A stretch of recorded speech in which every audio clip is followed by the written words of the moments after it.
Hello, everybody. My name is Tyler Pruitt. I am the host of the Rice Kill Eat podcast. Thank you for joining me today for another episode of the Rice Kill Eat podcast, where it is my goal to share the stories of those people that are in the hunting community and all the great things that they're doing in their lives and around the lifestyle of hunting. So thank you guys again for joining me for another episode today. I am very excited for today's episode. I have the retired Navy SEAL Jack Carr. He is now an author of the books The Terminal List and his newest one, which we get into today, True Believer.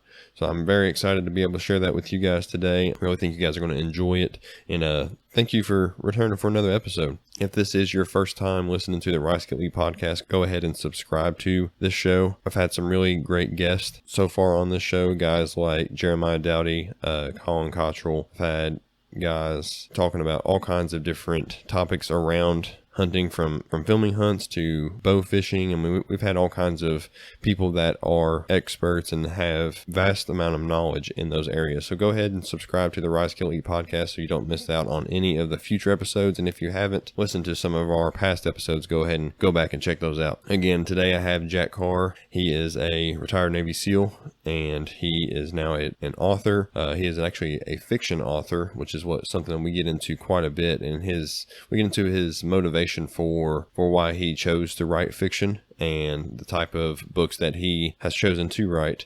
And we get into his life in the military as an officer in the SEALs and as a sniper in the SEALs, and how that really led to his passion and his drive to want to hunt. So make sure you guys stick around for this one. It's a really, really neat episode. It's a very educational episode on a lot of things that are going on over in Africa as far as African hunting goes. Jack has a lot of experience with that kind of thing, as he just returned from a trip from South Africa where he was responsible for teaching an anti-poaching unit how to use certain firearms, and really shared some of his experiences and tactics with that group in order to help them fight the poaching issues that are going on over there. So, and again, I'm really excited to be able to share that with you guys today. And before we get into today's episode, I just want to go ahead and share a couple things with you. If you guys haven't checked out our Instagram page, it's at RKE Afield. So that's RKE as in Rice Kill Eat Afield. Then go ahead and check us out. I'm mostly active on Instagram. Now I also have a Facebook page that I'm also active on, but I think between the two, Instagram is probably the one I'm most active on. So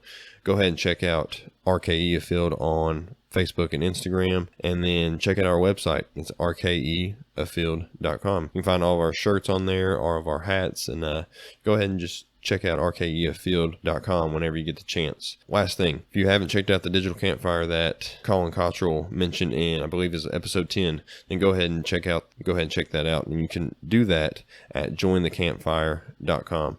So that's jointhecampfire.com. And the digital campfire is an online community for hunters of all skill levels. Go ahead and check that out. If you are a new hunter, then you're definitely going to benefit from this. We have weekly calls where we talk about a lot of the latest gear, a lot of the essential gear for hunting in the field. We get into, tactics. We get into, this past week, we talked about some conservation matters. We get into all kinds of great conversations around the world of hunting and everything that is involved with the lifestyle of hunting. So if you guys are interested in that, go to jointhecampfire.com, request some more information. Colin Cottrell himself will send that to you. If you decide to join the digital campfire, then use promo code RKE. So that's Rice Kill Eat. Promo code RKE, as they are a proud partner of the Rice Kill Eat podcast. So go ahead and check them out. Go ahead and use promo code RKE if you decide to pull the trigger on the digital campfire. So that's all I have as far as announcements go for today. Thank you guys for joining me again, and without further ado, here is our episode with Jack Carr. Sit back and enjoy the show. How you doing? Doing great. Yeah, it's crazy, all these different ways to do podcasts and interviews and all that, and the settings need to change for each one, and then switch them back, and it's crazy, but that's how it goes. Feel very fortunate to be in the position where I have to figure this stuff out. That's right. I'm sure this time of year is probably pretty busy for you, especially with everything you got going on right now. It's insane, but it's good problems to have, as they say. I'm sure with all the stuff going on, were you able to make it out to the Total Archery Challenge this summer in Utah? I was so bummed. So I got back from New York late last night. So yeah, I was in there for meetings with the publisher and Barnes and Noble, and then a bunch of interviews and stuff like that in New York. So I could not make it this year, unfortunately. And now they're in Big Sky, so they're just up the road, but still can't make it there. I have a few more things to do for this book launch, and then we go right into the book tour here next week, I guess. Oh yeah, yeah. Where are you heading for the book tour? Yeah, so we go all over the place. So I start in Arizona, in Scottsdale, and I forget exactly where I go from there, but I'll end up in Dallas, Houston, Colorado Springs, Denver, Portland, San Diego, Vero Beach. Where else? A couple other ones in there, but it's a pretty busy couple weeks. Yeah, man. It sounds like you're going to be all over the place, and you're going to do that in a matter of just 2 weeks. Yeah, it's a 2-week deal, and then I come back, and I think a couple of days later, I'm off to Kamchatka Peninsula in Russia to do some research for book 3. So it's I'm excited to see that one. yeah, crazy. So yeah, it's fishing and a brown bear hunt. Oh man, Yeah, book 3 is pretty much done, but I'll be editing it between now and I think probably mid-October. Late October timeframe. So all the local flavor that I get by going over there and meeting people and getting to talk to them and weave some of their stories into the narrative just adds a little bit of authenticity and color that I wouldn't get otherwise. So I did that with Mozambique and South Africa, a couple other places for the first 2 books. So excited to do it in Kamchatka now. I've always wanted to go there. Yeah, I'm looking forward to seeing what you come up with there. I was fortunate enough, the publisher sent me a copy of your new one, which we'll get into here in a little bit, but True Believer, and I've been reading it, man. It's a good one, just as good as The Terminal List. I'm a big fan of both of those. Thank I've been you. able to read both of those, and they're both turned out awesome. No, I appreciate that. Appreciate that. I wanted to do it since I was a little kid. So I always knew that after the military, I'd dive into the world of publishing, and got very lucky that the first novel ended up on the desk of the one person that, if you could choose one person in New York to read it and like it, it would be Emily Bessler at Emily Bessler Books, which is part of Atria and Simon and Schuster, and she publishes Brad Thor and published Vince Flynn when he was alive, and continues to publish him with the new author Kyle Mills. But she's absolutely incredible, and have an amazing team out there. It's Emily Bessler Books and Simon and Schuster. So I feel so fortunate to be doing this. Yeah, that's awesome. Well, I appreciate you taking some time today to come on the show, and I really wanted to spend some time to get to know you as, the former retired Navy SEAL, you now as the author. So I wanted to spend some time to talk to you today for that purpose. So before we get too far into writing, what really inspired you to become a SEAL? Yes, that's something I wanted to do since I can remember. But from the earliest days, I always wanted to join the military. There was no other thing that I ever wanted to do. And I think a lot of that is because I grew up with kind of not really the shadow of, but looking up to my grandfather as my idea of a hero. And he was killed in World War II. So obviously I never met him, but I grew up with his, like the flag that they gave my grandmother with the silk maps they used to give aviators back then. Because if you had paper ones and hit the water, they disintegrate. So you had these silk maps that could get wet for those guys, with his medals, black and white photos of him with his plane, that sort of thing. So I just naturally gravitated towards the military. Then when I was 7, I found out what SEALs were. And they had me from age 7 on. And I found out what SEALs were through an old movie called The Frogmen. And it's an old black and white film that shows some guys climbing up over the beaches and blowing up obstacles. And I asked my dad who these guys were, and he didn't really know. He knew the name of the movie was The Frogmen, so he told me they were frogmen. But told me to go ask my mother. And so I went and asked her, and we went down to the local library, did a little research, and found out that, hey, SEALs are special operations guys, and the training is some of the toughest ever devised by a modern military, and they're a pretty elite fighting force. So when I was 7 years old, 2nd grade, they had me. I didn't need to hear anything else other than that, and just stayed on that path up until a couple of years ago. That's all. Yeah, they didn't really have a whole lot of resources back then. I mean, like today's generation, they have all kinds of books, they have all kinds of movies and that kind of thing. But they didn't really have those kind of resources for you back then. So those few limited movies is what you had to work on. That's it. They you couldn't just Google SEALs, you couldn't Google Special Forces, you couldn't Google CIA intelligence officer or anything like that. You just kind of heard about things, saw them in movies, maybe got a reference here and there in a book or two, but for the most part, growing up in the 80s, a lot of the information that I got was from the protagonists of novels that like I'm writing now. So from guys like David Morrell and Nelson DeMille and AJ Quinnell, JC Pollock, Tom Clancy. So guys like that had protagonists that had backgrounds in special operations or backgrounds in intelligence. And those were backgrounds that I wanted to have one day. So I naturally gravitated towards that. And I always loved reading. I always loved learning. And then knew that, hey, after the military, I'm going to write books like these ones that I love reading so much. So as I was getting to the end of my time in the military, I started writing. And the Terminal List was the result. Yeah, the Terminal List, that ended up being a really good book. I was able to read. I mean, it's a decent sized book. I think it was around 350 to 400 pages or so, and I was able to read it in like a week just because I couldn't put it down. I caught myself one night. I was up till like 1 o'clock in the morning sitting there reading it because I just couldn't put it down. Nice. I love it. That's the point. That's the point of the thriller. So I'm glad to hear it. And then with True Believer, it's continuation of that story. And growing up, I also found out about kind of Joseph Campbell that was interviewed by Bill Moyers on a series called The Power of Myth. And it talked about really the hero's journey across culture and how all these cultures that had never met each other, never interacted, had a similar mythology and a similar hero's journey that typically started with a reluctant hero that's pulled into a journey of some sort that goes through a crucible and then emerges transformed on the other side. So I was fascinated by it because when I was a kid watching that series in I think 1988 is when it came out, but they talked about how it inspired George Lucas for the Star Wars story.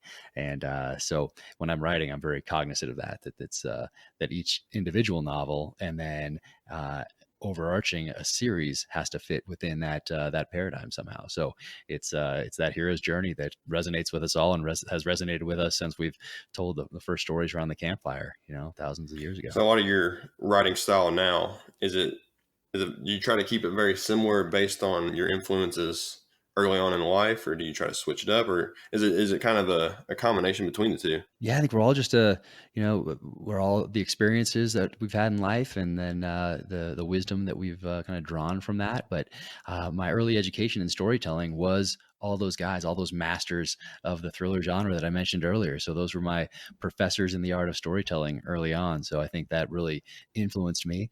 I knew things that I liked, things that I didn't like, and as far as a style, it's just me. It's just it's not really like I'm trying to be like anybody else out there.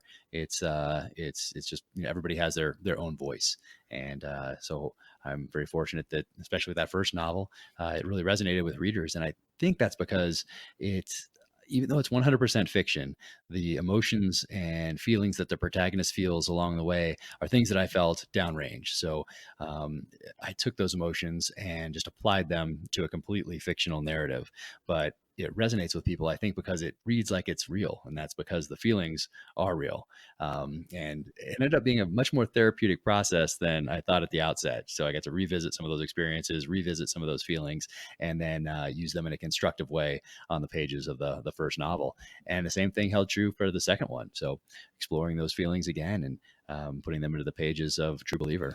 Yeah, whenever you mentioned that it reads like it's real, it's definitely true, because whenever I was reading it, it was almost like watching a movie, but like within my mind. I mean, it was really Nice. the level of detail that you put into it. I know a lot of that comes from your time in the military and your experience and just your writing style, but it was so easy to read that, like I said, I mean, you can just kind of lose track of time and just read right through. And it feels like you're watching a movie inside of your mind. And it's really well written. I really enjoyed it. I appreciate that. And it's funny you mentioned movie. Hopefully there'll be some news on that front soon.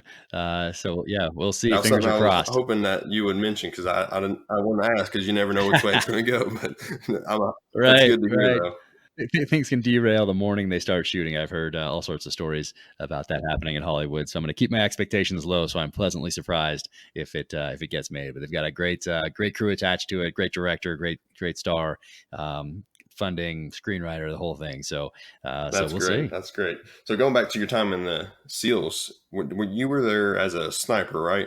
Right. So I started enlisted, and I wanted to do that because, once again, popular culture, the influence of popular culture growing up, they always had those Vietnam movies I watched. They always had this brand new officer that would show up in Vietnam and, not you'd be all clean shaven, short haircut, and jump right in there and start enforcing all these uniform standards and march his guys right into an ambush. So it was like every single Vietnam movie and TV show from the 80s had that guy, and I didn't want to be that guy. So I wanted to come in enlisted and learn the trade and establish a reputation and kind of start in the mailroom and work my way up, and then decide if I was going to be an officer, later on.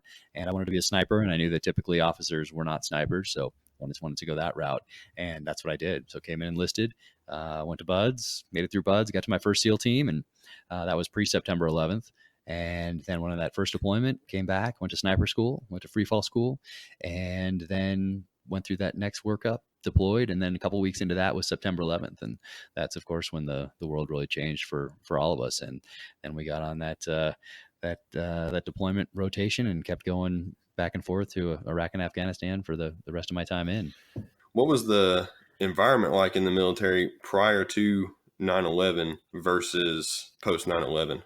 I mean, I'm sure that there had to be some kind of something going on as far as just the mentality around the job that you were there to do. And as soon as those towers got hit, I'm sure everything just kind of went into overdrive. Oh yeah. So when we finished Buds and we got to our first SEAL teams, all of us thought, hey, we're going to get issued these pagers, and we're going to, get these calls in the middle of the night, and we're going to zip off and save the world and then get back in time for beers the next day.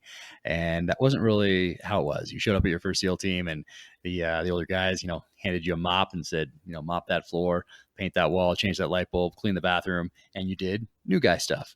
And your job was to be prepared to go to war. We started training and going through all the different blocks of training that you need to go through to get ready to deploy. So you go to land warfare for a month. You go up to, do Alaska to do some cold weather warfare training. You maybe go to Washington State, do some stuff up there. You do some close quarter battle stuff, urban warfare, diving operations, jump operations, all things like that, just to get ready to go. But there wasn't really anything to go do yet. So that first deployment, it was different. You're just training another nation's security forces for the most part. And then September 11th hit, and that paradigm changed. And now you were deploying not just for presence, but for purpose. And you would go downrange, and obviously you're going to Iraq, you're going to Afghanistan, and you're doing the job that you before September 11th that you thought you were going to do. So for most of us, it was like, all right, this is our time.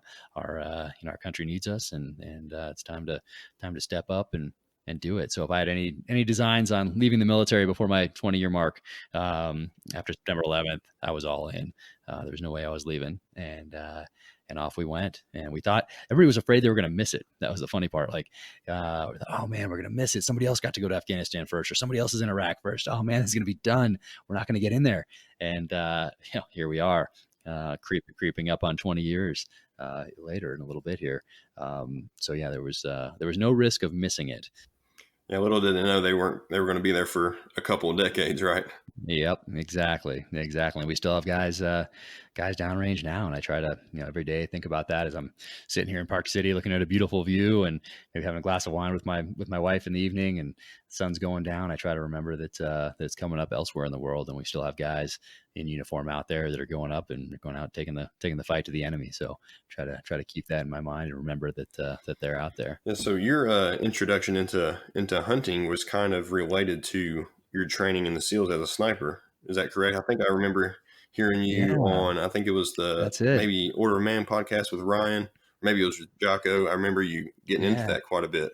Yeah, exactly. So I always wanted to hunt growing up, and I shot. We'd go to the range, and I'd shoot with my dad and all that sort of thing. But we never hunted because he didn't hunt. So, but I always wanted to. I saw some other kids go out with their dads, and I was always so jealous, and I always wanted to get out there and hunt. But I just didn't grow up with that tradition. So, but I was drawn to it. And then, after sniper school, they started instituting these sniper sustainment programs, and off I went to a place up in Washington State, and I think I won't name where it is because I don't think they advertise it, but it's a beautiful place, and essentially right on the Canadian border up there. And that was my first real hunt, and got my first deer up there, and that was in 2000. And I was hooked before I'd even done it, but after that, it was just such a natural thing to do. and I got to bring the deer back and grill it up at home for my wife, and it was her first experience with that too. And then of course September 11th happens, and then we just got way busy for a long time, and it was just go go go, get ready to deploy, kind of some shortened workups to get back out, get down range, keep the pressure on the enemy. And then it was not until a few years later that I jumped back into the sniper sustainment program, and they started taking people hunting again, and in different places, not just up there in Washington State, but a few other places too. So I got to do that, and then I didn't really go all in on it until, because when you're in special operations, particularly as a leader as I was at that time, I felt like I had everything I was doing, I had to be focused on making myself a better combat leader. So any off time, I was reading, I was studying the enemy, training, getting ready to go. But when I got back from my last deployment, my daughter, she just naturally expressed an interest in hunting. So at that point, we went all in, and we made up for lost time. So we've been into it for quite a. I mean, really, all we've eaten since then has been wild game. So we're very fortunate to have been able to go to a lot of different places, hunt with some amazing people, and really kind of play catch up for all the time that I was not hunting. Great. I was going to ask you what your family thought about, bringing home wild game all the time, what their opinions are on it. But if that's all you guys are eating, I guess that answers that. Yeah, no, it was great. My daughter's room in Coronado, California, when we lived there, with beach bungalow type house, and people would come in, and there's taxidermy everywhere. And in my daughter's room, and I think she got her first deer when she was 7, and so I have her first deer up there, I have her first buck, I have her first spike, and so people really in Coronado, California don't hunt that much. So friends would come over and just be amazed at this little 7-year-old room had these amazing animals on the wall. But every time we pull something out of that freezer and grill it up, we talk about where it came from, and we talk about the trip we were on together, and who got it, and then say, hey, to our daughter, thank you for doing this, or to my wife, hey, this is yours, thank you for doing this. And we talk about it and kind of relive that experience, and know exactly where it came from, exactly what it was eating, and get to share in that experience together. So it's it's just part of our life. Yeah, just hunting, especially when it comes with family. And my son, he's 5, and he's just now kind of getting that interest into hunting. He's already set in the blind with me a couple of times, and anytime I go out now, he's asking if he can go. So it's great whenever the kids are really starting to gain an interest into hunting, because I mean it solidifies that natural feeling of wanting to get out into nature and pursue animals. Oh yeah, and for us, it's like soccer games, lacrosse games, stuff like that. Tennis matches will only last so long, but you can always go up in that stand with your kid, no matter how old you get. You can always go out hunting together. So that's something that we'll always have, and and today there's so many distractions. Obviously, we have all of those iPads and iPhones, and it's just so crazy. So it's nice to be able to put those down, step away from that, and get outside together in nature and really spend some quality time together. So there's just too many benefits really to count. And then of course I'm very fortunate now in that I have an owner operator of a hunting operation in Lanai, Hawaii. So we get to go out there. We're actually going next week right before the book tour kicks off, and axis deer and mouflon sheep. But axis deer meat over there is so good. I've heard they're really good. They're very quick. They're very athletic, and I think that probably has something to do with how they ended up tasting, just because their muscle has a lot of that fast twitch fibers, and I'm sure it's very tender because it's probably lean, that kind of thing. And I've heard a few guys who've mentioned axis deer hunting. They say that it's just some of the best wild game meat that you can get. Yeah, it's so good. And then we have a butcher over there, Bob the butcher, that he's such a character. Yeah, it's so great. He keeps he keeps bones on the backstrap, and it looks like a rack of lamb when you get it. And it is so cool to be able to throw that on the trigger and smoke those things up, and they just look amazing when they come off. So it's a blast. And axis deer, I think they came they're dodging tigers originally in their national habitat. So and then they're an exotic, of course. So that means 365 days a year they're being hunted. So it's a great place to go, and especially if you're a bow hunter, to get out there and really test your skills when it's not when it's not hunting season over here for whitetail or mule deer or something. Yeah, they're really tough to hunt, aren't they? Just because they are, used to dodging tigers and that kind of thing. Exactly. There's that, and then Yeah. there's so many of them. You got a bunch of eyeballs out there on you, so they're they're a little jittery. And then the winds out there are wild too. So it's sometimes when there's no wind, it's extremely difficult. And then sometimes those swirling winds really can get you as well. So it's a great place to go to really test your abilities and learn a lot, because you know that hey, if you mess up, that you're probably going to get another opportunity not too long down the road, because there's so many of them out there. Yeah, I heard John Dudley and Cameron Haynes. They did a podcast episode, Yeah. maybe I don't know, maybe a couple of weeks ago, where they were talking about doing some axis deer hunting, Yep. and yeah, they were talking about pretty much if you were able to put an axis deer on the ground, then in one eye, then you've pretty much got it all figured out. Because from there, it's all pretty much cupcakes and rainbows. Yeah, they have a good time. Dudley's been out there, so that's the hunting operation that I'm involved in, and Okay, they've been going out there. Dudley's been, I think, 3 or 4 times now, maybe, and Andy Stump's been out there with John Barklow from Sitka, and so we've had a great group of guys that continue to go out there. Of course, Rogan goes out there and talks about it on his podcast quite a bit, and he's a great guy, and so yeah, it's an amazing group of people that I've gotten to meet over the years through hunting, and I feel very fortunate for that as well. Just such a great crew, which is why I'm so bummed I missed everybody out here at Total Archery Challenge this week. Were you here for it? no, I didn't make it out. Actually, I live in Kentucky, and the one in Pennsylvania is the one that is closest to me. It's only about Got it. probably about 4 or 5 hours from here. Okay. Then they usually have it at the end of May, beginning of June. I haven't been able to make it out yet, but I'm definitely getting my eyeballs on the one for next year. So I'm hoping to be able to make it out to the one in Pennsylvania that they have. It's on the eastern side of Pennsylvania. I think it's Seven Springs, I think is what it's called. Nice. They have it Nice. out there, Yeah. and I'm hoping to be able to make it out to that one. Oh, it's so much fun. I've done it a couple times now, and it's a blast. So I think next year I will forego my traditional New York experience, publishing experience that happens around this time, and make sure that I'm here for Total Archery Challenge in Park City, and then go up to Montana as well, because book 3 has a pretty serious archery component to it, and as both a kind of a therapy for the main character, and then it comes into play also. In the climactic chapters of the novel, so I have a good excuse to get out there. It's funny that you mentioned that it's therapy, because I mean it almost really is. I mean, whenever you're having tough days, or you just need to go out, clear your head, just go out and shoot 20, 30, 40 arrows, and it has that same kind of effect. Oh, exactly. I mean, I remember reading Zen and the Art of Archery in high school, and yeah, I revisited that for this third novel to incorporate some of those principles into this third novel, as I develop both the characters and then use those skills as I get near the end of the novel. So I'm super excited about it, and it's a great excuse then to make sure that I'm at Total Archery Challenge next year with a bunch of guys that I've got to know over the years. So it's just bringing such great people together. It's so much fun. So I got a Black Rifle Coffee guys out there, and got Gritty Bowman out there. We got Dudley out there, Stumps out there, Jocko's up there in Montana right now. So the whole crew's together.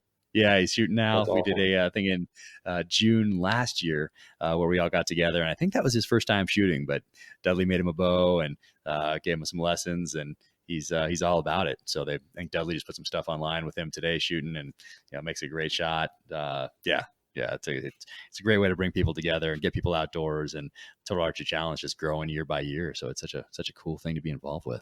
That's great. That's awesome. You're gonna have to line up your next release where it's not lined up with Total Archery Challenge. Maybe do it in the, I don't know, I maybe in know. the spring or something.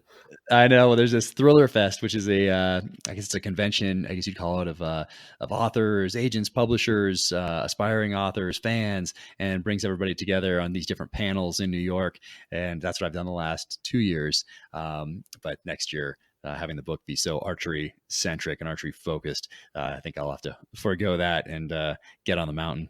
Yeah, that's great. That's great. So what really led you to getting into fiction writing? Because I mean, there's a lot of SEALs out there, like you said, Jocko, Marcus Luttrell, David Goggins. I've been fortunate enough to be able to read all their books. They all wrote really great nonfiction books, but you're the first SEAL that I know of that has at least been in the mainstream, that has really gotten into fiction writing. So what got you into fiction writing? Why fiction rather than nonfiction?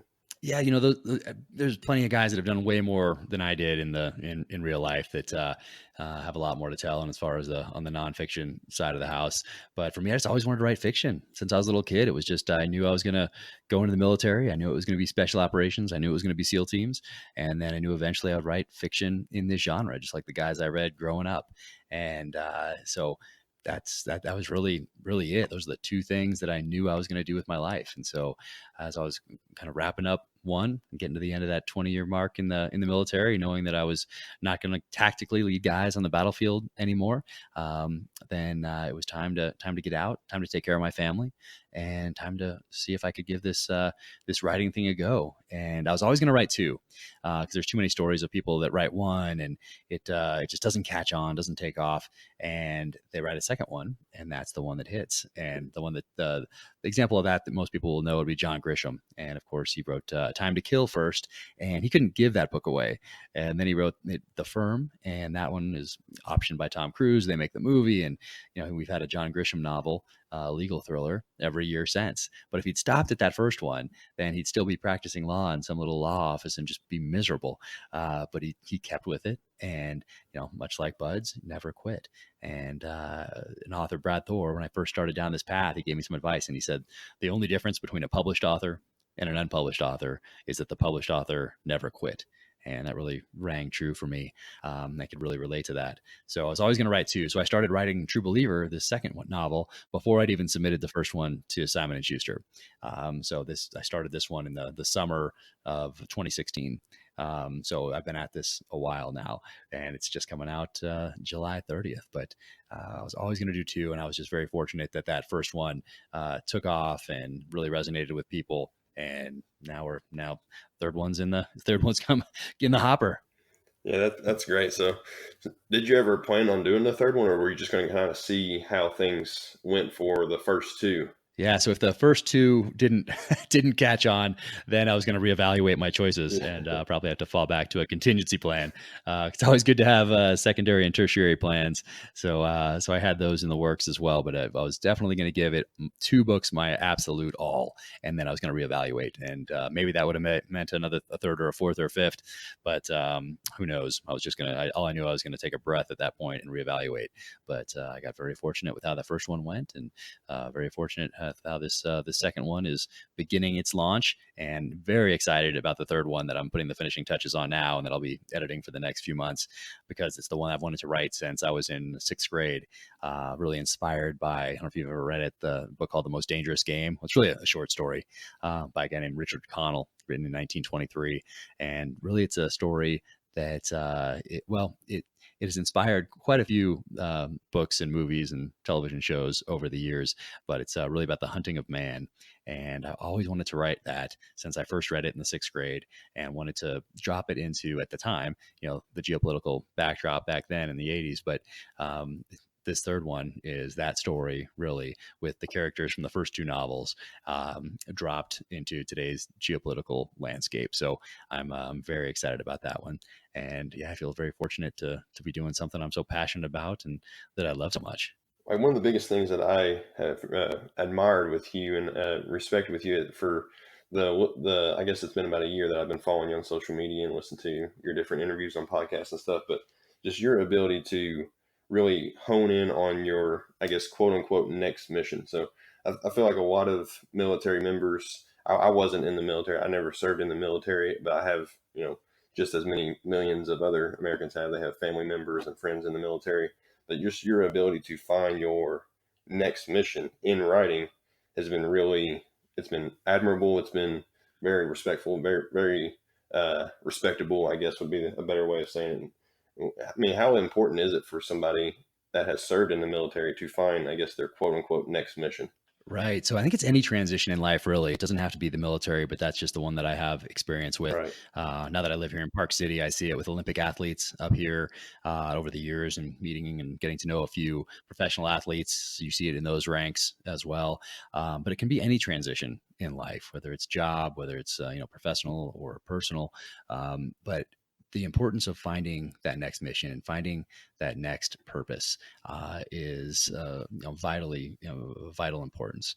And I saw it as had my last couple of years in the military. I wasn't deploying anymore. I was making that transition, and I saw people that couldn't really leave it behind. And it's special operations, particularly my experience in the SEAL teams, is that it's very difficult to leave that behind because it's such an intense lifestyle. You're living for something greater than yourself. You're living for the guy to your right and left. Your mission is, for something bigger than yourself. It's for the country, and replicating that on the outside is next to impossible. Like you're probably not going to do it. And I saw a lot of people that couldn't leave it behind. They stayed living in Virginia Beach or Coronado, kept visiting the teams or visiting the Buds compound, going to a lot of the foundation type events that benefit SEAL related causes. Going to the same bars, the same grocery stores that they'd been going to while they were in the teams, running into their old friends that are still in the teams, or the families of those people that are going down range still. And I think that makes it extremely difficult to make that transition and to identify what's important to you going forward. So I saw that and made a conscious decision that was going to be one chapter of my life, and it was always going to inform the next chapter, and it's always going to be a part of me and is a huge part of who I am because I wanted to do it my whole life. Did it for so long. We were at war for quite a bit of that time. But it's not going to be the only thing that defines me. It's just going to be a part of me, just like any other experience that you have in life, whether it's in the military or not. So identify that early on. And, for me, and you might have heard me talk about it before, I was kind of handed a little bit of that next mission because we have a special needs middle child that requires 24/7 care forever. So in some instances, you're handed that next purpose and that next mission. And for me, that next mission is really making sure that he is set for a lifetime of full-time care. But I was also very fortunate in knowing what I was passionate about as far as a profession to move into, and that was writing. So that was just it was a calling, I'd say. So just like the military was a calling, writing, being an author, is a calling as well. So I've never felt like I've had a job, I guess I'd say.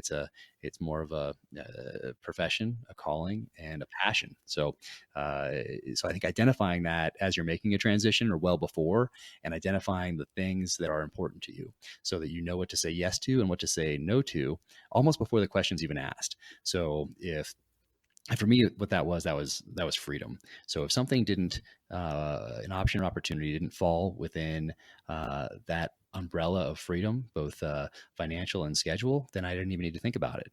I didn't need to waste any time talking to my wife about it, researching where is this job going to take us. Nothing. It was just it didn't fit those things that I've identified as important. Well, it's an immediate no. So I think it's important in any transition in life, to identify those things that are important to you, so you'll be more effective and efficient as you make your decisions moving forward. Yeah, there's that ability to just kind of, like you said, just identify what you want and what you want to prioritize in your life is just something I feel like a lot of people just struggle with, and it ends up making them miserable in the process. So I think the way you've approached it, where you just basically determine, like, is this going to fit what we want out of our lives or not? And you're able to, like you said, you don't have to waste time sitting there discussing it and spending, arguing over different things. You've already predetermined the path that you want, and as a result, you're able to, live freely. Yep. No, exactly. That's so I think even just writing it down, and you might have to, brainstorm a little on it or talk to a spouse about it, but figure out, hey, what's important to us? What's important to us individually, to us as a family? And what are we passionate about going forward? And really, identify it and write it down. So you have those things. So, oh, look at that. Look at all this discussion we had. We pulled these 3 things out that are important to us. And as we move forward here and these different options and opportunities pop up along the way, well, we're not going to get pulled off our track because we know that even though it might hit one of these 3 things, well, it didn't hit the other 2, or maybe it hit 2 of them, but not the third. That's all the thought you need to put into it. It didn't fit all 3. Done. Moving forward. So it's I think it's been very helpful for me to have been able to do that as I made that transition from the military, which is traditionally something that people do struggle with. Did you use that same kind of strategy whenever you guys were planning on going out to Utah and moving out permanently to Utah?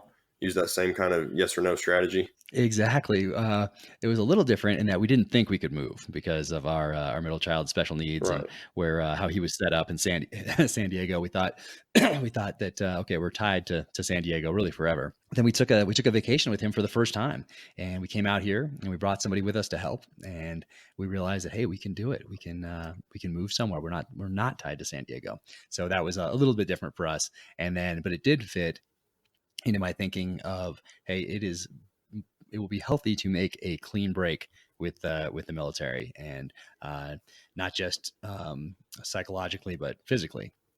And so when we found out, hey, we can move out here, we can do this. It was the right move for us to make both a psychological and a physical break with the Navy. Yeah, I think it's great that you were able to, really approach it with that kind of mentality, even though you had, things going on with your middle son go at home, and, just you tested the waters a little bit, and then you really just went after it and really found that next mission. I think that's a great and very, very admirable thing that you guys were able to do, and certainly something that's definitely inspirational.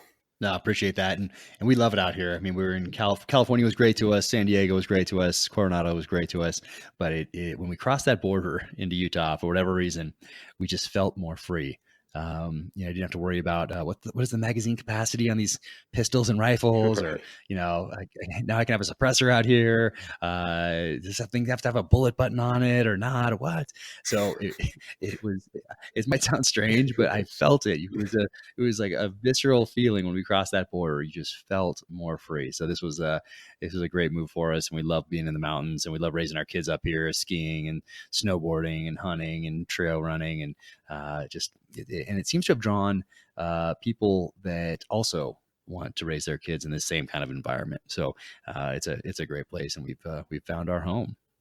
Yeah, that's great. So what's the hunting and outdoor recreation life around there? I think I already know the answer to this, but I gotta hear it from you. So what's the hunting like out there?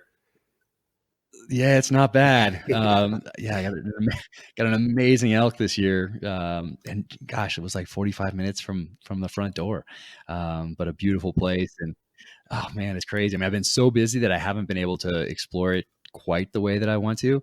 And I do get because of the hunting operation and because of just friends I have in the industry or whatever else. I'm very fortunate to get a lot of invites to go other places, and the schedule is packed with all the writing and taking care of juggling the family and the hunting and everything else. So I I haven't explored Utah as much as I would like because I'm zipping off to all these other places to hunt. But yeah, it was amazing. My elk hunt here, what we passed up to get to what we eventually got was absolutely ridiculous. But yeah, it was crazy. It was 250,000 acres.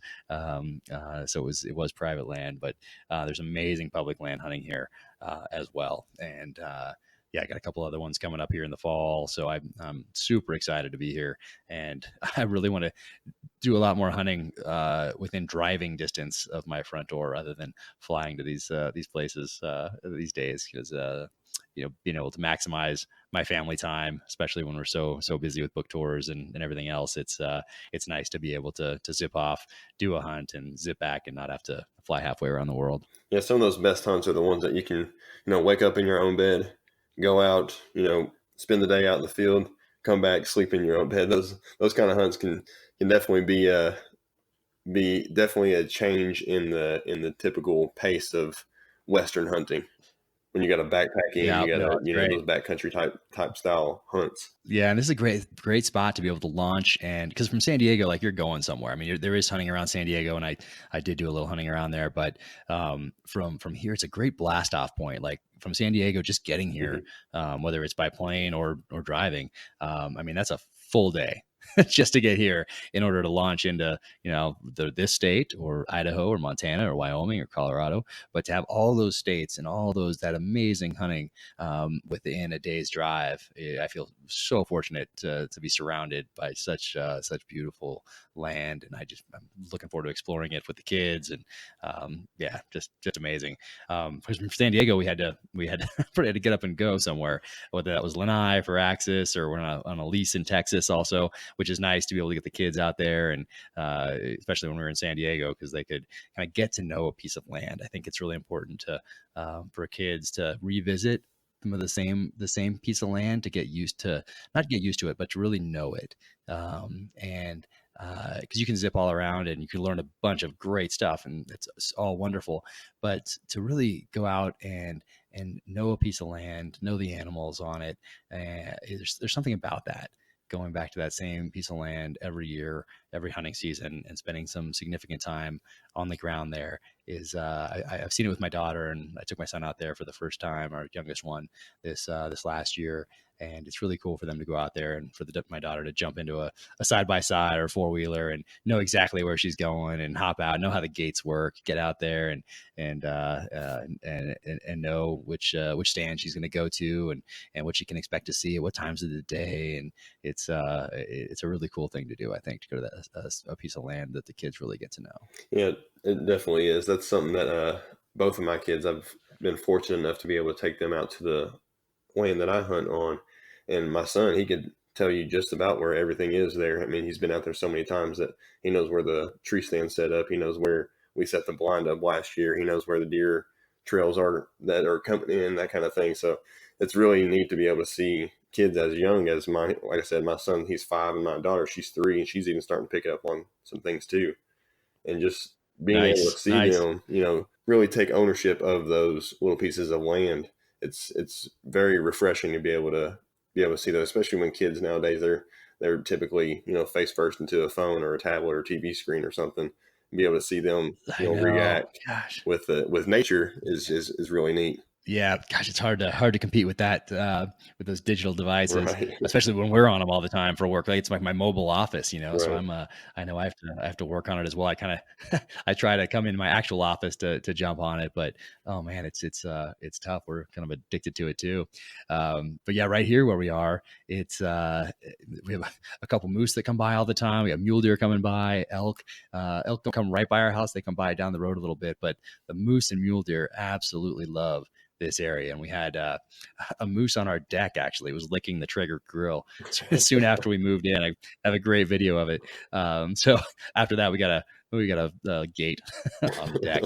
But yeah, no, amazing out here. And I love, being able to get out there with the kids, like we were just talking about, iPads away, iPhones away, whatever.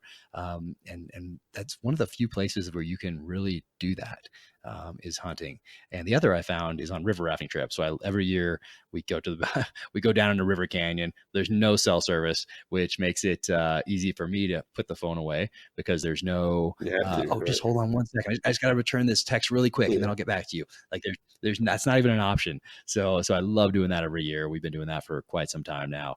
And so bottom of a river canyon for a few days, and then out hunting. Those are the two places that I love going with the kids, because we're not attached to our devices, and that's when we get the best quality time together.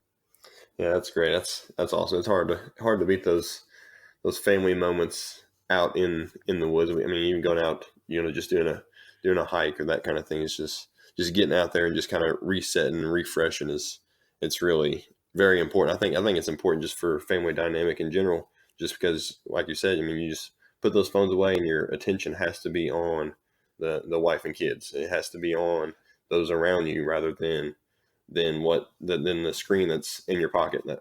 So I think it's very important that, we take those times and just, push the reset button and just refresh on life and just mentally and just in general. Oh, absolutely. We going out tonight, and taking a nice hike up here in the mountain, and I'm looking out my window right now, actually at the trailhead. So yeah, we're excited to get out tonight with the family and get some fresh air, and clear my head from the day, and start thinking about some of the things I need to do to finish up book 3 and move on forward. So yeah, I love getting outside. Right, that's awesome. So I just want to switch gears on you real quick. So you spent some time in South Africa, right? Was it South Africa this past fall? Yeah, exactly. So, well, for the second novel, I went to Mozambique and researched. Went over there, and I didn't really. I had a little bit of a plan about some things. I wanted to learn some of the local language, and I had about 10 or 15 different words I wanted to get in a few different local languages. Wanted to see the pictures of the dirt, see the rocks, see different trees, and just get to know the area a little bit, so I could weave some of that into the novel. Local drinks, local beer made it in. Some of the backgrounds, the professional hunters made it in, and then the Chinese influence, particularly there, as far as logging operations, mining operations, and then some of the poaching that goes along to the meat poaching that goes along to support those operations, and then some of the poaching in that particular area. It was elephant tusks up there, but some of the poaching that goes on to feed that demand in Asia. So I did that for the second novel for True Believer, and then I was finishing up edits on it. I was invited to go to South Africa to help train up an anti-poaching unit, and this anti-poaching unit had just got new M4s, Glocks, and they hadn't used those before. So I went over there with a former Marine buddy of mine, and we spent a little time out there just getting these guys familiar with those new weapon systems. And what I really wanted out of that trip, so it wasn't totally altruistic going over there. It was I wanted to get into the psychology of tracking. And for the second novel, I got into the kind of the science of it, but really for the third one, I really wanted to get into that psychology. And I met some amazing people that are part of these anti-poaching units, and the ones I worked with were older, meaning they'd experienced some of the last days or the last years of the Bush Wars. So from the mid 90s, those really kind of came to an end. And so they'd fought there, they'd grown up tracking animals. Then they transitioned to tracking people in the Bush Wars. And when they came back, they kind of needed jobs. And so a lot of them went to work for the police forces and became essentially like CSI for some of the cities. So essentially Cape Town, Johannesburg, some of the smaller cities, you had these guys that were taking that experience of tracking animals, tracking people, and now applying it to an urban environment. And yeah, using the science of it, but really that psychology of, hey, what's this person going to do next that just committed this crime, committed this murder? Like, what do we have here that's physical evidence, and where's that going to take me? And you might not have a trail of blood, you might not have something like that, but you might be able to get in the mind of that person. And that's just like they were getting the minds of the animals, essentially, that they're tracking. And then the people that they're tracking in the Bush Wars. Well, now they're doing that, but from a law enforcement perspective. So now you have those three distinctly different chapters in these guys' lives. And now they're part of anti-poaching unit. So they're back to tracking both animals and people, not in an urban environment anymore, but on these preserves. And in the case where I went in South Africa, it was specifically focused on saving the rhino. Because in Asia, that rhino horn is worth more than diamonds, more than gold, more than cocaine, more than really anything on the black market. That rhino horn is feeding that demand in Asia for something that is essentially a fingernail. And in Asia, they think that it does everything from cure cancer to have some sort of aphrodisiac type properties. So the demand is insane, and as long as that demand is there, just like we know here in the United States with the drug issue, as long as the demand here for drugs, it's going to keep getting fed by Mexico, Central South America. So similar over there. As long as the demand's there in Asia, there's going to be somebody out there poaching that rhino. And for a while, they were darting the rhinos and then cutting off the horns, because they figured, okay, if we're taking the valuable part off, and it's going to grow back, but if we're taking the valuable part off, then these poachers will not have a reason to kill them.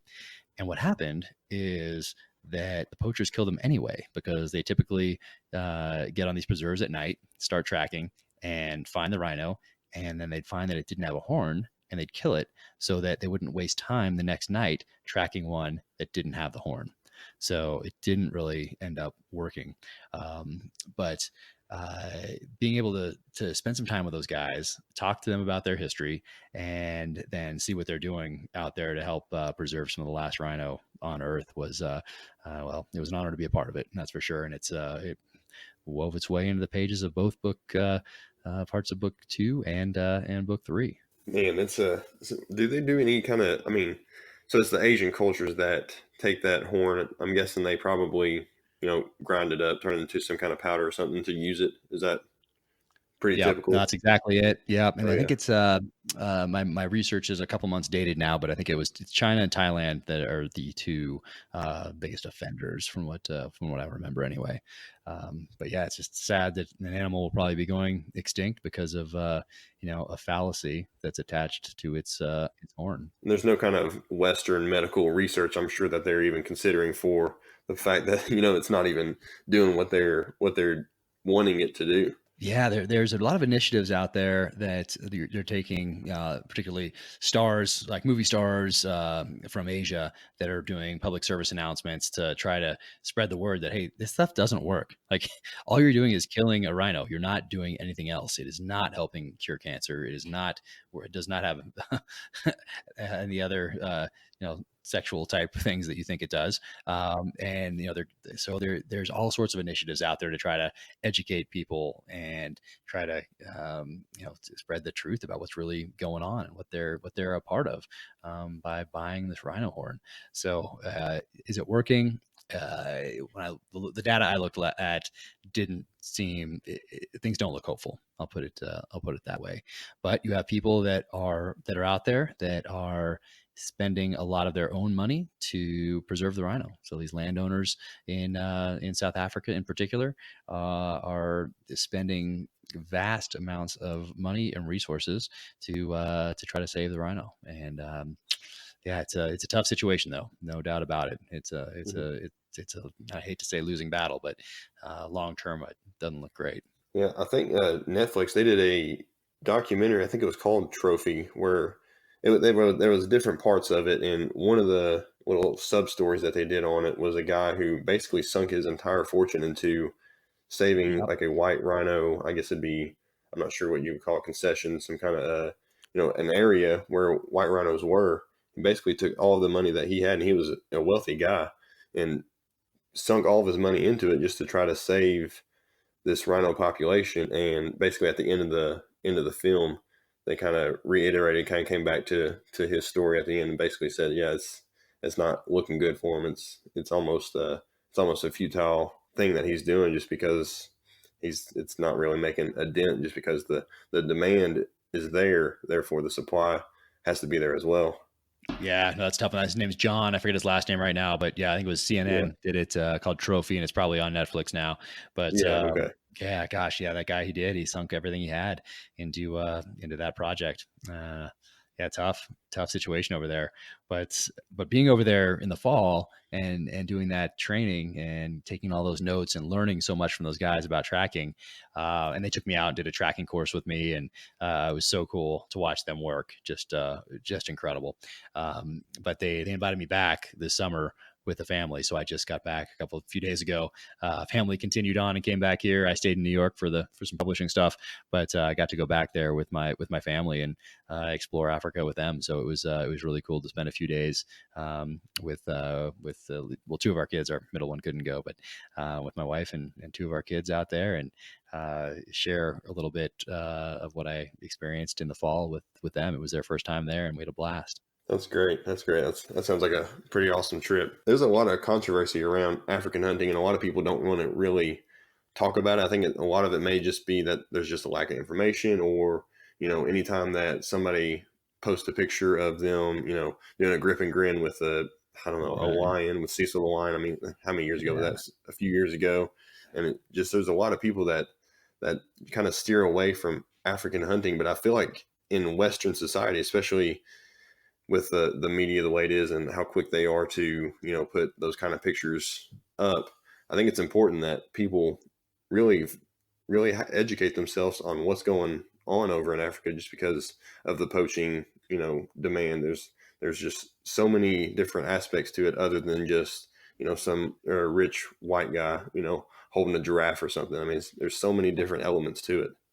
Right. Yeah. I mean, there's a lot going on there. That's for sure. And it's very easy over lattes in New York and Los Angeles to think we know what's best for people half a world away.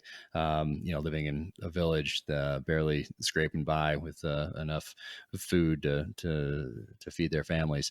And then finish our lattes and go on to whatever we're going to do the rest of the day. But when you're over there and you really talk to the people that are involved, that live over there day to day, let's take the lion one. That's a tough one to tackle. It's hard to for somebody over here, and I totally understand, to see how could killing a lion possibly, or how killing us even worse, how killing a rhino, how can that possibly help? Well, then you go over there and you talk to the people over there, and in this country, a lot of people thought they had a big victory when we couldn't import lions back into the country anymore. So, the one side high-fived, and thought, great, they saved the lions. And then that was right about the time I was going over there to do the Mozambique research, and got over there and found out that the local people were going to kill all the lions because now there was no value. No one was coming. In fact, those lions were killing their livestock and posed a threat to them and their families. It's for somebody in a building in New York to say, oh no, they shouldn't kill any of those lions.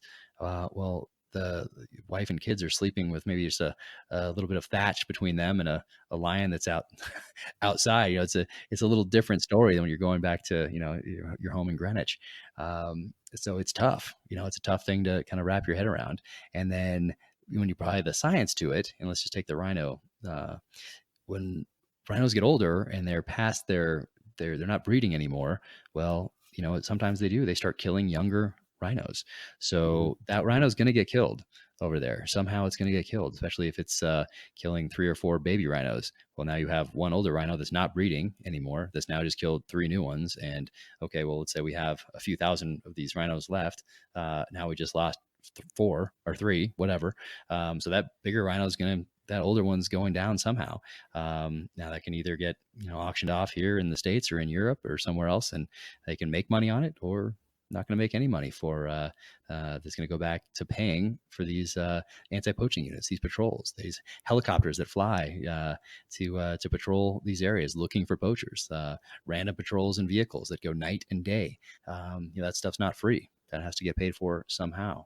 And then the vet bills that go along with this sort of thing. Rhinos get sick. And there are vets that specialize in taking care of them. So they also cost money. The drugs that are used to tranquilize the rhinos while they're worked on, that costs money to keep them alive. So it's hard for people unless they really study it over here and give it more than the cursory 1 or 2 sentences of thought, and then move on to their next issue to really wrap their heads around. But it's more complex than people give it credit for at first glance. Yeah, I think whenever you break it down like that and you start throwing in, those type of operations are going to require quite a bit of money to be able to keep going. Just because, poachers are going to be putting a lot of their money that they're getting from their supply. So you almost have to counterbalance that with fight fire with fire. You have to get out there and you have to all the things that are going to be required to have some kind of success, some level of success in fighting their efforts, is going to require quite a bit of money. So the logical thing would be if this rhino is going to already be killed anyways because it's damaging the local population, then logical thing would be to try to get several $1,000s out of it for that purpose. Yep. No, exactly. And then the meat poachers, people talk about that a little bit, every now and again. And I didn't really understand all this, and I just still don't understand all of it. I'm still a student of this, and I always will be. But how the meat poaching, so you say you have a mining operation, a timber operation that comes in, typically a Chinese operation comes in to kind of exploit the land, and they need to feed all these workers. Well, the snares go out, and then the snare doesn't differentiate between a lion or a springbuck. So it's a very interesting dynamic going on over there, especially with the Chinese influence and now the Russian influence, which I studied up on recently in some countries that made its way into the 3rd novel that I'm finishing up now. But just how the workers have to be fed. and the poaching that goes on to feed these workers, and how it sometimes gets animals that are endangered, or young lions, the ones that you wouldn't take out of the population as a hunter. And it's a very interesting dynamic and complicated, to say the very least. Yeah, that's definitely a good way to describe it. It's very complicated. It's very complex. There's a lot of moving parts that, I mean, just I don't I don't think anybody's going to have, just the normal lay person, especially in Western culture, is going to have a full grasp on every every moving part that's going on over there. And just because our conservation models here in North America are just so totally different than what's going on in Africa. Yeah, no, absolutely. And I think when people are going to take a strong stand on it, that they owe it to not just their friends at cocktail parties they want to impress, but they owe it to the animals and the people that live with them in those areas that they're talking about, to really understand what's happening. And you can study it and you can read about it as much as you want, and if with an open mind, maybe you can understand it. But really going there and talking to the people that are involved day to day, I think that would open the aperture for a lot of people on what's really going on over there.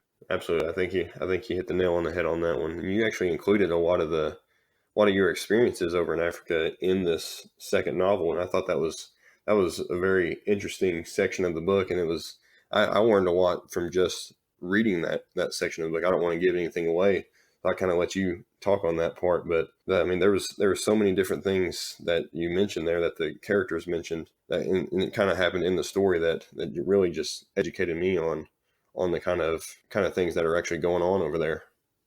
Yes, I wanted to, it's a political thriller, but I also wanted to weave in a little bit of education on hunting and conservation into the pages of what is essentially popular fiction. So I thought it was kind of my responsibility as a hunter and a citizen to do that. And also, I didn't want to deal with what happened in the first novel, which was very traumatic. Didn't want to deal with that in just a paragraph and then move on. It seemed like that would probably be the easier way to go, but I really wanted to develop this character, and develop a few other characters along the way, but primarily the protagonist, James Reese. And how does he find that next mission in life? How does he find his purpose, especially when he thinks he's dying? And how does he learn to live again? And that happens with a lot of veterans dealing with TBI and PTSD. They need to learn to live again, and so I wanted to explore that in the pages of this novel for someone who's clearly dealing with PTSD from the death of his family, and the traumatic events in the first novel, and going on that hero's journey, that reluctant hero's journey. And a part of that journey, he ends up in Mozambique and learns to live again in the wilds of Mozambique. And while there, repurposes his own skills. I guess a little bit like I did in South Africa, teaching some of the anti-poaching unit guys over there how to use the M4 and Glock. But repurposes those old skills for a new mission, and really embraces that new purpose until the government tracks him down because of an experience he had in Iraq, with an Iraqi army officer who ends up going rogue and switching sides. And the government needs James Reese to track this guy down. So, and that was that was actually inspired by some events that happened to me in Iraq, that formed the basis for the novel, where someone I worked with ended up disappearing. And I won't go too deeply into it, but I thought, hey, what if this I was to make this a lot more interesting and turn this into fiction? But yeah, that first, I couldn't think of a better place for James Reese to learn to live again than the wilds of Mozambique, especially once I was there, experiencing that area, talking to the professional hunters, the trackers, and really diving in to that experience. So I just wanted to share that with the reader, and not just deal with the trauma of the first novel in a paragraph or two. And I've said it several times, but I've really enjoyed having the opportunity to read both of those. And what the way you intertwine those, because I mean, the terminal list, it's really a story about revenge. I mean, it's really these terrible things happen to the Reese, and he's getting his revenge pretty much. And then I feel like the second one is just kind of a way for him to redeem himself. It's like a restoration story almost, and the way you intertwine both of those it's really, really neat. And I'm already looking forward to number 3. Oh, awesome. Thank you. Yeah. Second one is really a story of redemption, and I like to call it a story of violent redemption.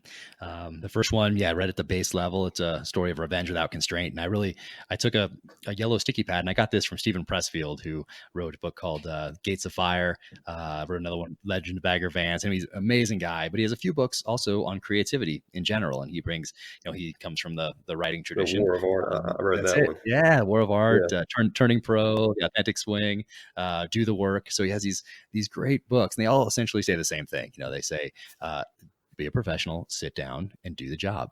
But it's either in one of those books, or I heard it when he was on the Joe Rogan podcast, and he said that he would take the theme of his novel and he'd write it on a yellow sticky and put it down next to him as he was writing. And I think in his case, it was maybe a typewriter, but in my case, I put it right on my MacBook Air as I was writing. So I wrote Revenge on that yellow sticky, and it was right there, just on the left-hand side of my keypad, the whole time I was writing. So if a paragraph or a chapter or something didn't either directly or indirectly tie back to that theme of revenge, then I just edited it out and cut it right away.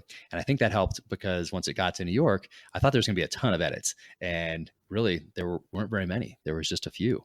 And so that really helped keep me on track. Now, if you read it at another level, it's about a guy who essentially becomes the terrorist, becomes the insurgent that he'd been fighting, in his case, for the past 16 years, and using the tactics and techniques that worked against us overseas, here on home soil. And then if you want to look at it a little bit deeper, it's about a veteran of Iraq and Afghanistan bringing those wars home to the people that have been sending young men and women to their deaths for almost creeping up on 20 years now, from comfortable offices in Northern Virginia and DC. So you can read it a couple of different ways, but really, yes, you're right. It's a story of revenge without constraint. And I didn't want to just, because it worked so well in the first one, I didn't want to just go back to the well and, recreate, copy paste, instead of being more like a domestic revenge thriller. I'll just take it international. So I didn't want to do that. I really wanted to do something different with the second one, and really develop the character and move the story forward. And that's how it became a story of redemption and learning to live again. But like I said, violent redemption. It's really funny that you mentioned editing, because I couldn't help but notice that there were some parts in it that were blacked out. So what's the story behind the blacked out sections? It's in both books. It's especially prevalent in the second one. What's the story behind that? Yeah, so crazy. So even though it's a work of fiction, the regulation that applies to people that have had security clearances like I have is written very broadly. And it says anything intended for public release needs to go through the Department of Defense Office of Pre-Publication and Security Review. So does that apply to fiction? Well, it doesn't say it doesn't. So because of the timing of when I was writing this novel, starting to write this, and the controversy behind some other nonfiction books that had come out recently, I decided I wanted to make sure I was honoring my former clearances and submitting the novel for review, because so much of it does come from my personal experience, even though it is fiction. So submitted it, and they advertise a 30-day review. For the first one, it took 45 days, and I thought, that's not too bad for a gigantic bureaucracy. They had about 9 or 10 lines, something like that. I kept them blacked out in the novel because I didn't know if I write around this, do I now have to resubmit it and wait again? So anyway, I just kept them in there blacked out, and the reader can guess as to to what they are, because it's nothing really secret. It's very subjective, actually. So for the second one, I submitted again, and a month passed. Then 2 months passed, then 3 months, then 4 months. And about the 7-month mark, they finally got back to me, and they took out about 57, 58, maybe something like that, lines and a couple paragraphs, which sounds like a lot. But when you have this novel, I think ended up being 130,000, 135,000 words. It's not that much in the overall grand scheme of things. But yeah, so they took out a lot, and what they took out was very strange. And this time I'm appealing it. The first one I didn't appeal because I didn't have enough money to, but second one I'm appealing. You have a year to appeal, and my lawyers have found every single reference in these sentences, except for one. But every other one, they have found in official government websites, official government documents that are out there for the public. So we're resubmitting all this for an appeal, and have each and every sentence that is blacked out now tied to these official government documents that are out there in the public domain. So we shall see if we win on appeal, and if we do, then the paperback will probably be published without the redacted portions in there so people can see what the government didn't want them to see. Right. I thought it was very interesting having those in there. It made me feel like I was reading some kind of, confidential government document or something. Made me feel like I was, learning something that I shouldn't know.